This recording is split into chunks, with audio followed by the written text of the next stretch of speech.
টুপি খুলে দিচ্ছ কেন? টুপিটা ভালো করে পরিয়ে দিচ্ছি, বারবার কেন খুলছো টুপিটা? হ্যাঁ, পরে থাকো, একদম টুপি খুলবে না।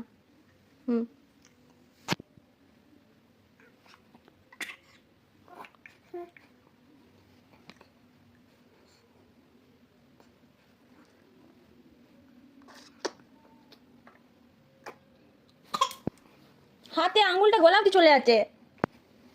এত দুষ্টুমি কে করে? এত দুষ্টুমি কে করে এত দুষ্টুমি? তুমি? বাস, টুপিটা এতবার পরাচ্ছি, টুপিটা কি প্রবলেম? ছাড়ো বাবা রে, কি শক্ত করে ধরছে বাবা। হ্যাঁ, আর কোথায় উপরে উঠবি রে তুই? হ্যাঁ, বাস, টুপিটা খুব কষ্ট হচ্ছে পরে থাকতে। হ্যাঁ, খুলে দাও, খুলে দাও। হ্যাঁ গো, হ্যাঁ গো, কই আঙুলটা কেন?